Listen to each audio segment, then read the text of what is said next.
जैसे ताखड़ी के एक पलड़े में तो सतनाम दर दे, एक सिमण की कमाई मर्यादा में रह कर ली हुई, और दूसरी तरफ 14 लोक चढ़ावे, जैसे शिव का लोक, विष्णु का लोक, ब्रह्मा का लोक, दुर्गा का लोक, धर्मराज का लोक, और भाई जो ऊपर ये 7 खेड़े ब्रह्मलोक के अंदर और कई भी भाग बना रखे हैं इसने। ये कहते हैं नीचे का तल वतल ततल ये सारे दर दे, और 3 लोक, ये पृथ्वी लोक और पाताल लोक और स्वर्ग लोक, इन तीनों को तो पासंग रख दे। अब पासंग वर्तमान के,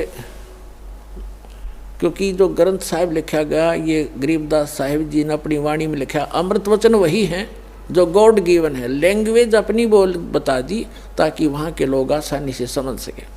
इसलिए पासंग उसको कहते थे। हमारा दास का जन्म एक किसान परिवार में हुआ, तो हमारे यहाँ कोई गेहूँ बाजरा ज्वार लेने के लिए आते थे व्यापारी लोग, तो उनको हमारे पिताजी कहते थे भाई पहले तू अपनी तराजू चेक करा, एररलेस तो या कैसी है, कोई इसमें डांडी तो नहीं मार रहा, तो डांडी माने उसमें गड़बड़ तो नहीं है कोई, तो चेक कराते थे। यदि उसमें कोई लगता था टेढ़ा मेढ़ा है वो, तो जो कनक, जैसे गेहूं तोल रहे हैं, गेहूं का सौदा करना ढेर पड़ा है, उसमें से एक मुट्ठी गेहूं लेकर के उस पलड़े में रख देते थे जिसमें एरर होती थी, फिर वह तखड़ी बराबर हो जाती थी, एररलेस हो जाती थी। तो वो इतने की गेहूं जो अलग से डाले वो सौदे में नहीं थे, वो तो पासिंग रखी थी उस तराजू को ठीक करने के लिए। अब विचार करना एक एक बात कितनी वैल्यूएबल है इनकी महापुरुषों की। कहते सतनाम पालड़े रंग होरी हो, एक तरफ सतनाम और दूसरी तरफ 14 लोक चढ़ावे राम रंग होरी हो, 3 लोक पास्यंग धर रंग होरी हो। ये पृथ्वी लोक, स्वर्ग लोक और पाताल लोक। कहते हैं ये तो सौदे में मत गिना इसने तय, ये तो किसी खाते में आम एक छोटा सा सरपंच बन जा हुए धरती तोल दे, चेयरमैन बन जा तो पता नहीं क्या बन जा, एमएलए एमपी मंत्री मुख्यमंत्री बन गए, छोटे से टुकड़े के धरती तोल देते हैं।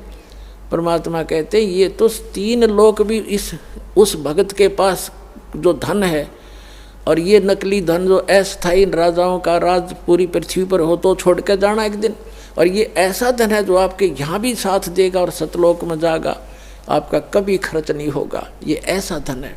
तो क्या बताया है, सतनाम पालड़े रंग होरी हो, 14 लोक चढ़ाव राम रंग होरी हो, 3 लोक पास्यंग धरे रंग होरी हो, तो ना तुला तुलाया राम रंग होरी हो।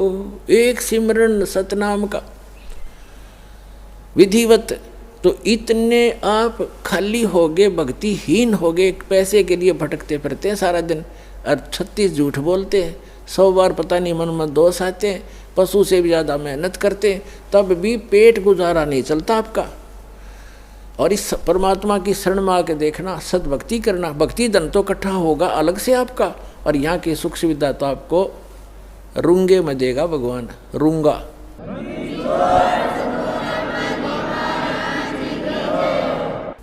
अब रूंगा समझाना पड़ेगा, थोड़ा रूंगा और बताता हूँ।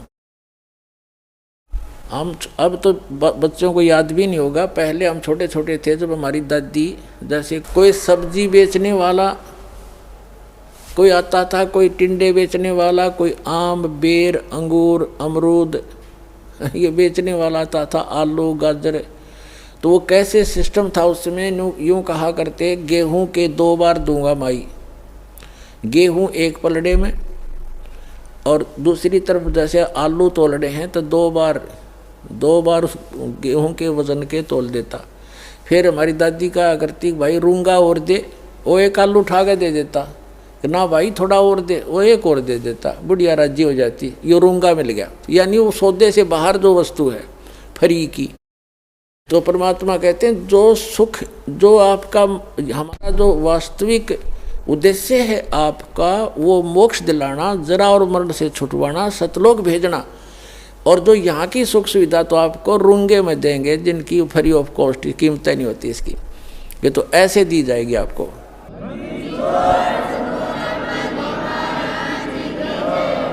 तो यहाँ बताया है गरीबदास साहिब जी ने कि इतना कीमत है इसे एक सतनाम की। अरे ये राधा स्वामी वाले और कितना देख ले, एक कबीरपंथी सतनाम सतनाम जाप करो सतनाम, इन सतनाम का कक्का नहीं पता है। और बात करें सतलोक जान की, सतनाम सतनाम सतगुरु सतनाम ये नाम देते हैं। ये खा के इनके पास बट्ठा बट्ठा बटा दिया, अपना भी जीवन नाश किया, दुनिया को डुबो दिया काल के दूतों ने। तो पुण्यात्मा अब दया करी भगवान ने आपके ऊपर, वो स्वयं ही रजा बख्शा जब ये काम बढ़ा कर आगे ने। अब आपके ऊपर, इस दास के ऊपर उस परम पिता का पूरा पंजा है। आप इसको लगे रहना, आपका उद्धार 101 पीढ़ी पार हो जाएगी आपकी, ये सत्कर मान लेना।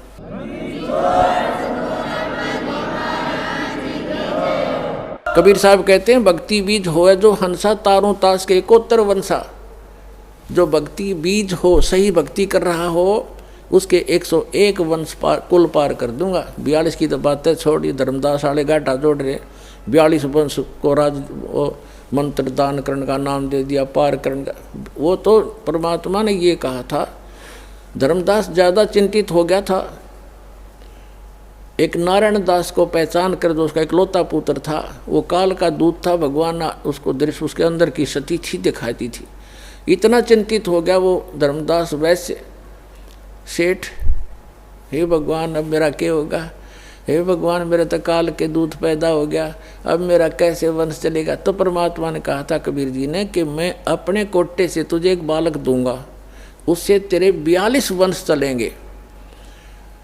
फिर ये नहीं कहा था कि उन 42 वंश से जो नाम लेगा वह पार होगा, नहीं, उनको तो नाम मना दिया। परमात्मा ने कहा है कबीर वाणी चैप्टर में 136 पृष्ठ है कबीर वाणी चैप्टर का, कबीर साहब के कबीर सागर में, कि धर्मदास मेरी लाख दुहाई, ये सार नाम की देवा सत मूल ज्ञान और मूल नाम, ये मूल नाम है, सार नाम है। मूल ज्ञान में सतनाम सार नाम सार आ जाता है। और सार नाम तक कहा था कभी जिक्र भी ना करती। तो और कब तक छुपाना है, कहते हैं मूल ज्ञान तब तक छुपाई जब तक 12 पंथ मिट जाए। और तब तक एक पंथ भी ना चला था।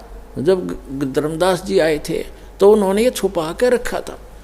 और फिर भी धर्मदास जी के ये मन में थोड़ा बहुत दोष पैदा हुआ था कि मेरे बच्चों का क्या होगा। तो परमात्मा ने कहा था कि धर्मदास जब 5500 वर्ष का कलयुग बीत जाएगा तब मैं फिर आऊँगा, और गरीब 12वां पंथ जो होगा उसमें आगे जाकर मेरी एक ब्रांच होगी, उसमें उसी में मैं फिर आऊँगा। तेरे जो सतनाम को ग्रहण करेंगे, सच्चे नाम को, सार नाम को, तेरे 42 वंश तोड़ सारा विश्व पार करूँगा उस समय। तो तब धर्मदास का दिल टिक गया था। अरे ये मारे सट्टे दामा खेड़ा और फलाने वाले लोग हैं, दामा खेड़ा वालों की 42 वंश की गद्दी को आशीर्वाद दे रखे है, उनको कख भी ना पता आज तक, खाक पार करेंगे वह, उन्हें सतनाम का नहीं पता, और ना सार नाम तो छीट भी नहीं लगी उनके। तो पुण्यात्मा ये भ्रमित हैं, उनको त्याग कर यहाँ अपना कल्याण कराओ। दास का सिर्फ इतना उद्देश्य है कि सही रास्ता मिल गया अपने को, युगों पर्यंत दाव लग गया आपका, इसका लाभ उठाओ। अब जो प्रसंग है वहीं आते हैं। अब गरीबदास जी को परमात्मा ने वहाँ से छोड़ा कि जा बेटा। उधर से क्या हुआ कि वो पाली जो थे ग्वाले, उन्होंने 2-3 घंटे के बाद देखा कि वो लग गया अपने इधर उधर, अब अपने पशुओं को दूर ले गए, लंबे दूर दूर खेत होते थे। काफ़ी देर के बाद उनको याद, वो तो उठकर चले गए सब। उस समय केवल वो 2 रह गए थे, गरीबदास जी और परमात्मा कबीर जी ऊपर लेकर गए उस समय। तो काफ़ी देर के बाद उन पालियों ने देखा कि भाई वो बच्चा नहीं आया, कहाँ है वो लड़का, लड़की का लड़का। गरीबू नाम था उनका, गरीबदास को गरीबू कहा करते थे। को वो आए वापस, देख का हो जांडी के नीचे बैठे थे बाबा जी, तो ना दिखता वो अकेला बैठा भगत। अब उसने आवाज़ लगाई, एक व्यक्ति बच्चे ना करके, दूसरे पाली ने, ग्वाले ने, अरे गरीबू उठ ले भाई, आजा अपनी गौओं को संभाल ले, तेरा समय हो गया है। उनकी बच्चों की पालियों की टाइम होया, अगर शिफ्ट लगाई जाती है, 2 घंटे तू खड़ा होगा, फिर 2 घंटे मैं खड़ा होगा, पशु इधर उधर ना भाग जाए, किसी की खेती में नुकसान ना कर दें, ऐसे रखवाले खड़े होते थे पाली। तो उसने आकर के उसको बिल्कुल निकट आकर पकड़ के कहा, ये भगत जी खड़ा हो ले। गरीबदास जी बैठे ऐसे, आंखें खुली, शरीर में आत्मा थी नहीं, उन ऐसे ऐसे हिला तो गिर गए नीचे। तो उसने आवाज़ लगाई अन्य पालियों को, ग्वालों को कि भाग्यो भाग्यो, ये लड़की का लड़का मर गया, इसकी मृत्यु होगी।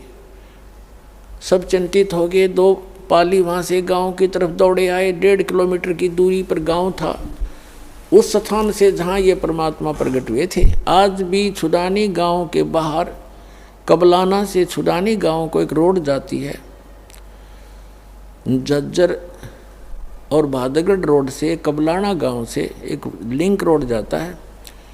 उसके ऊपर एक यादगार बनी है छोटी सी, पहले जांडी थी वहाँ पर एक पेड़ कट गया, गल गया, खराब हो गया। उसके स्थान पर यादगार आज भी बनाए हुए हैं। वहाँ स्पष्ट लिखा है कि यहाँ कबीर परमात्मा गरीबदास साहिब जी को मिले थे। तो क्या हुआ, गांव वालों को पता चला, माता पिता दोनों अचेत हो गए। 12 वर्ष के बाद संतान उत्पन्न हुई थी और वो भी मृत्यु को प्राप्त हुआ। गांव नगर के लोगों की लाइन लगी उस घटना स्थल की तरफ। उनको बताया गया कि एक जंतर मंत्र बाबा जी आया था, जंतर मंत्र का दूध पिला दिया। हम तो नाटे थे, कुंवारी गाय का दूध निकाल के इसको पिला दिया। हमने तो पिया नहीं, हम तो बच गए। और बच्चे ने पी लिया, यो मर गया। घर पे ले आए, अंतिम संस्कार की तैयारी करने लगे। इस सारे प्रोसीजर में अंतिम संस्कार करने लगे, चिता पर रख दिया। 8-10 घंटे लग गए उनके। उधर से परमात्मा ने ऊपर के सारे ब्रह्मांड दिखा के गरीबदास जी को वापस भेज दिया शरीर में। चिता के ऊपर अग्नि लगाने वाले थे, तभी एकदम सारे शरीर में कंपन हुई और गरीबदास जी के ऊपर जो रस्से बांध कर ले गए थे वो टूट गए, अपने आप खुल गए और एकदम खड़े हुए। ऐसे लगा जैसे दूसरे देश में आ गए हो। और फिर जो वाणी परमात्मा ने उनके अंदर फीड कर दी थी वो अपने आप टेप रिकॉर्डर की तरह बोलने लगे। गांव वालों ने सोचा अच्छी बात है भाई, भगवान ने दया करी, लड़की का लड़का जीवित तो हो गया पर ये तो पागल हो गया, मेंटल एंड बैंड बोल रहा है, पता नहीं क्या क्या वो बक रहा है। तो उन्होंने सोचा कोई बात नहीं, पागल है, जैसा भी लड़की अपना जीवन पास कर लेगी इसके साथ। ये पागल ने देख देख कर जी लेगी, नया मर जाती। तो ऐसे ही परमात्मा की अमृतवाणी बोला करते थे, लेकिन वो छुड़ाने के भोले व्यक्ति भगवान की वाणी को ना समझकर उसको पागल कहने लगे, बावड़िया, मेंटल गरीबदास जी को। ऐसे ही 3 वर्ष बीत गए। एक दादू पंथी गोपाल दास नाम के एक वैश्य थे, सेठ लाला जी बनिए, और वो दादू पंथ से दीक्षित थे। घर पार त्याग कर वो उसमें अपना संन्यास लिए हुए थे। और दादू साहब जी को भी परमात्मा लेकर गए थे सतलोक में, ऐसे ही जैसे गरीबदास जी को लेकर गए हैं। 7 साल के थे दादू जी और फिर उनको वापस छोड़ा था। दादू साहब जी ने भी कबीर साहब की महिमा कलम तोड़ लिखी हुई है।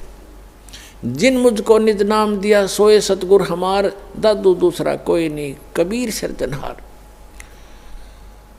अब गोपाल दास संतों की वाणी से परिचित था, साधु संत बना हुआ था, लाल कपड़े पहने हुआ था और छुड़ानी के अंदर उनका कोई शिष्य था, उसके पास आता जाता था। तो वो 2-3 वर्ष के बाद आना हुआ, 3 वर्ष के बाद। तब उस व्यक्ति ने कहा कि हमारे ऐसे चौधरी का एक लड़का देवता ऐसे ऐसे किसी साधु संत ने जंतर मंत्र का दूध पिला दिया, कुंवारी गाय का निकाल गया। और इससे वो पागल हो गया, मर गया था, वो तो मृत्यु को प्राप्त हो गया था। भगवान ने दया करी, जीवित तो हो गया बाबा जी, महात्मा जी, पर वो पागल हो गया। और हमने सुना है कि संत की विद्या को संत ही काट सकता है। आप दया करो तो वो जीवन सफल हो जाए उस बेटे का। तो गोपाल दास ने कहा कि बुलाओ उसको, लाओ बच्चे को मेरे पास, मैं देख लेता हूँ। वो कुछ भूत बात का झाड़ा जाने था छोटा मोटा। तो वहाँ से वो व्यक्ति जो उसका शिष्य था गरीबदास जी के नाना जी के पास गया, उनको बताया से ऐसे हमारे पास एक संत आए हैं और आपके दोते को कहता मैं ठीक कर दूंगा, इसको ले चलो। 5-7 और मौजूद से व्यक्ति समझदार से चल पड़े, लेकर गए। संत जी ने पूछा गोपाल दास ने गरीबदास जी से 13 वर्ष के बालक से कि बेटा वो कौन था जिसने तेरा जीवन नाश कर दिया? तब गरीबदास जी ने कहा कि मेरा जीवन नाश नहीं किया, मुझे तो आबाद कर दिया, बर्बाद नहीं किया, मुझे आबाद कर दिया। क्या बताया कि हम सुल्तानी नानक तारे दादू को उपदेश दिया, जात जुलाहा भेद नहीं पाया, वो कौशी माए कबीर हुआ। अब यह वाणी जब गरीबदास जी ने बोली, गोपाल दास के सारा शरीर सिहर गया, उसका आत्मा ने करण करण हुई सारे शरीर में। कैसी गजब की वाणी बोल दी कि मैं और अब्राहम अदम सुल्तान और नानक देव जो सिख धर्म के प्रवर्तक हैं, इसके बारे में बताया कि हम सुल्तानी नानक तारे और दादू को उपदेश दिया। नानक साहब जी को भी परमात्मा स्वयं आकर के बेई नदी से लेकर गए थे, फिर उनको तीसरे दिन वापस छोड़ा था। तो इसी प्रकार बताया कि हम सुल्तानी नानक तारे दादू को उपदेश दिया। तो आपके दादू जी को भी वही कबीर साहब मिले थे, सतलोक लेकर गए थे, वापस छोड़ा था। और जात जुलाहा भेद नहीं पाया, वो काशी माए कबीर हुआ। अब फिर क्या कहा कि अनंत कोट ब्रह्मांड का एक रति निभार और सतगुरु पुरुष कबीर हैं, ये कुल की सिरजनार।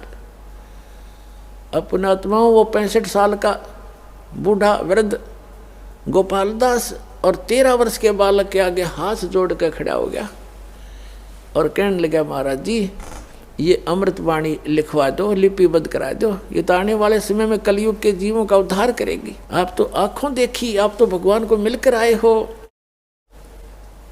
अब गरीबदास जी चल पड़े, 13 वर्ष के बालक और पीछे पीछे 65 साल का वृद्ध महात्मा करबद्ध होकर कहा, महाराज अर्ज करता हूँ दया करो। अब गांव वाले ने सोचा भाई इस बच्चे में तो को बड़ी बला बढ़ रही है, बाबा जी का भी असर हो गया, इसका पीछे पीछे हो लिया। अब उन्होंने सोचा इस बच्चे में कोई भयंकर भूत प्रेत है जिसका असर बाबा जी का भी हो गया, संत का। लेकिन वो संत ते पारखू था, लाल की पहचान जानता था, उसने लोक लाज नहीं करते, महापुरुष भक्त अपना कल्याण ही आधार में बनाते। तीसरे दिन जाके गरीबदास जी ने कहा कि महात्मा जी जब संपूर्ण लिखो तो मैं लिखवाऊँ, बीच में छोड़ के जाओ तो मैं नहीं लिखवाऊँगा, तुझे पाप लगेगा। तो उसने कहा गोपाल दास ने, जी मैं तो बाल बच्चे त्याग के और केवल वैराग ले रहा हूँ, संन्यास ले लिया, मेरा कोई काम नहीं, आप दया करो मेरे ऊपर, मैं पूरा लिखूँगा, मैं लिखना जानता हूँ, मेरा बनिए के घर जन्म है।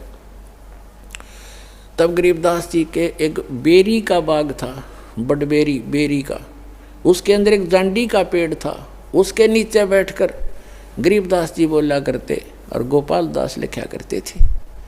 तो पुण्यात्माओं, ये जो समागम है ये उस शुभ दिन के उपलक्ष्य में है जिस दिन परमात्मा ने ये अनमोल रत्न आपको दिया, जो आज आपके ऊपर ये दास बखेर रहा है।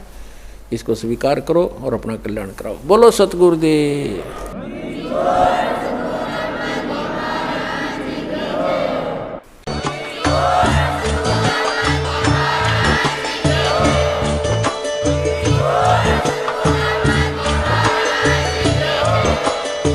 सुन रहे थे जगत गुरु तत्वदर्शी संत रामपाल जी महाराज जी के मंगल प्रवचन। अधिक जानकारी के लिए विजिट कीजिए हमारी वेबसाइट www.jagatgururampalji.org। संत रामपाल जी महाराज जी के शुभ आशीर्वाद से पूरे विश्व भर में 500 से भी ज्यादा नाम दीक्षा केंद्र हैं, जिन पर संत रामपाल जी महाराज जी द्वारा ऑनलाइन निशुल्क नाम दीक्षा दी जा रही है। अपने नजदीकी नाम दीक्षा केंद्र का पता करने के लिए संपर्क करें 8222880541।